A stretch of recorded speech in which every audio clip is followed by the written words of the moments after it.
안녕하세요. 뉴스반장입니다.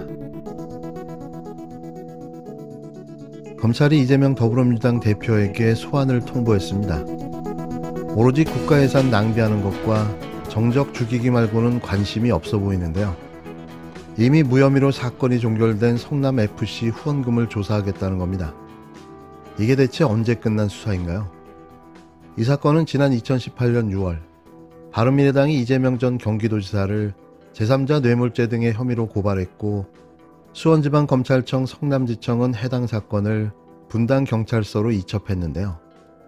이 전 지사에게 적용된 혐의는 이 전 지사가 성남시장으로 재직하면서 각종 인허가를 제공하는 등의 편의를 봐주는 대가로 성남FC의 광고비를 지원토록 강요했다는 내용이었습니다. 당시 성남FC는 기업 6곳, 네이버, 농협, 두산건설, 분당차병원, 알파돔시티, 현대백화점 등으로부터 광고비 160억 원을 받았는데요. 분당경찰서는 2018년 6월부터 2021년 9월까지 수사를 진행했으나 이 전 지사에게 적용된 제3자 뇌물죄 등의 혐의에 대한 증거를 찾을 수 없다며 최종 무혐의 처리했습니다. 이미 끝난 사건인 거죠. 무려 2018년부터 2021년까지 3년 동안 탈탈 털어댔던 수사인 겁니다.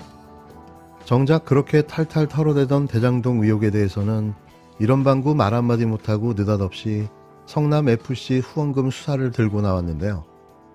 대한민국 검찰인지 아니면 윤석열 친위부대인지 모를 이들의 작태에 한숨이 절로 납니다.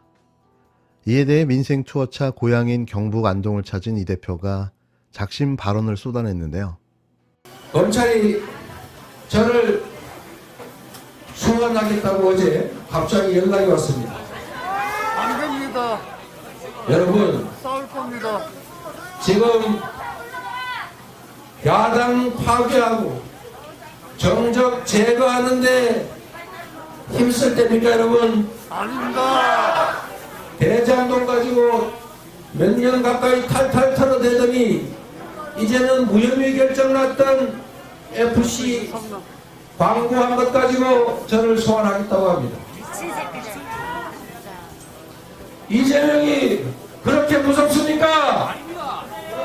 이렇게 묻고 싶습니다, 여러분. 두렵습니다. 십수년 동안 탈탈 털려왔습니다. 없는 먼지 만들어내려고 십수년 노력했지만 아직도 못 만든 모양입니다. 저와 제 주변을 털고 있는 검찰 숫자가 60년 더하기 파견 검사에서 제가 보기에는 70년도 넘을 것 같습니다. 나쁜 놈들! 하루 이틀도 아니고 몇 년간 계속 털고 있습니다. 대장동 특검하자고 제가 대선 때부터 요구했더니 이상한 핑계 대면서 거부했습니다. 이렇게 조작하려고 특검 거부한 겁니까?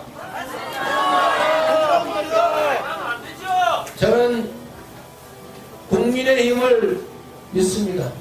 국민의힘 당이 아니고 역사를 믿습니다, 여러분.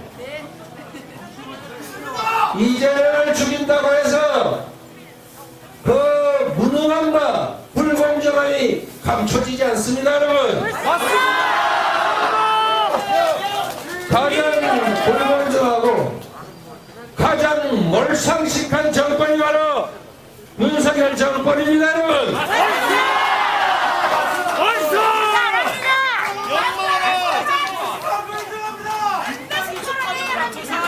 새집 전전하는 제 처갓집은 투기한 일도 없는데 지금 계좌 추적 당하고 있습니다, 여러분.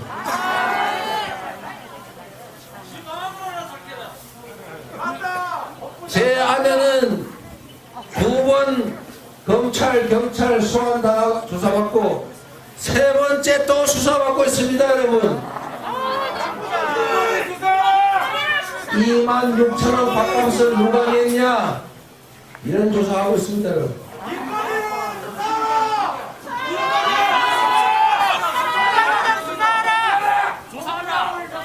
국민 여러분, 그리고 안동 시민 여러분,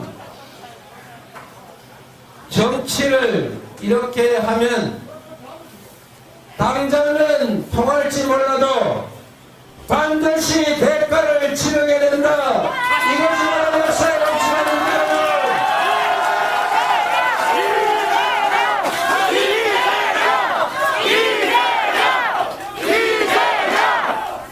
잠시 감출 수는 있어도 진실을 영원히 숨길 수는 없는 것입니다. 잠시 죽일 수는 있어도 결코 이 민주주의의 흐름을 바꿀 수는 없습니다. 압수수색하고 세무조사하고 겁주고 고통을 줘도 할 말하고 할 일하고 앞으로 우리나라 국민이 존중되는 제대로 된 나라 계속 이어가야지요. 여러분 함께 해주실 걸로 믿습니다. 검찰이 이재명 더불어민주당 대표에게 성남FC 후원금 의혹과 관련해 피의자 신분 소환 통보했습니다. 22일 정치권 등에 따르면 해당 수사를 진행 중인 수원지검 성남지청은 전날 이 대표 측의 피의자 신분 출석을 통보했는데요. 이에 민주당 대표실 관계자는 어제 퇴근 전 5분 간격으로 전화 몇 번 하더니 일선 당직자에게 소환하겠다고 조율 없이 일방 통보했더라고 설명했습니다. 검찰은 이 대표가 성남시장 재임 시절 두산건설 등으로부터 성남FC 후원금을 내도록 하고 대가로 기업들의 민원 등 처리를 도운 것으로 보고 제3자 뇌물 의혹 혐의를 적용하고 있는데요. 안호영 수석 대변인에 따르면 검찰은 이 대표 측에 이달 28일 소환을 통보했습니다.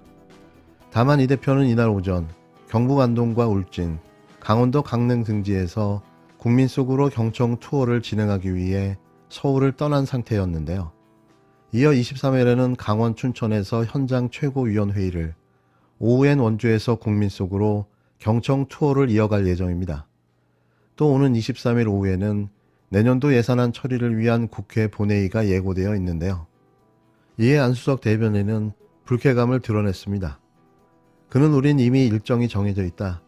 다른 일정이 있는데 일방적으로 나오라고 통보하는 건 제1야당 대표에 대한 태도도 아니고 보통 일반인 소환하는 것도 이렇게 안 한다. 조율해서 하는 거지 일방적으로 하는 경우는 없다고 꼬집었는데요. 소환에 응할 계획인지에 대해선 그 부분은 대표께서 결정할 것이다. 저희가 봤을 때는 당당하게 맞서야 하지 않나 생각한다고 답했습니다.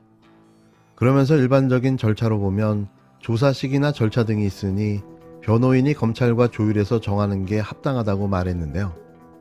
또 박성준 대변인은 일방적 소환 통보가 왔기 때문에 당대표의 입장이 아직 정리가 안 돼 있다. 그 부분에 대해서는 추후 다시 말씀드리겠다고 전했습니다. 이재명 대표 소환 통보와 관련해 한동훈 법무부 장관은 검찰이 공정하게 수사할 것이라고 잘라 말했는데요. 같은 날 오전 춘천지방검찰청 속초지청 신청사 준공식에서 이 대표 소환 통보에 대한 입장을 묻는 취재진의 질문에 잘 알다시피 검찰은 성남시라는 지방자치단체에서 있었던 성남시 관계자들과 부동산 개발업자들 간의 유착 비리를 수사하고 있지 않았냐며 통상적인 지자체의 토착 비리에 대한 수사이고 절차에 맞춰 검찰이 공정하게 수사할 것이라고 생각한다고 답했습니다. 아예 대놓고 범죄자 취급을 해버렸는데요. 그의 답변을 미뤄봤을 때 이미 그들은 준비하고 있었던 거죠. 그런데 이게 가능할까요? 수십 년을 털었는데 털 때마다 나오는 건 국힘당 의원들과 관계자들, 그리고 검사 출신 인사들 뿐이었습니다. 이러니 택도 없다는 소리가 나오는 거죠.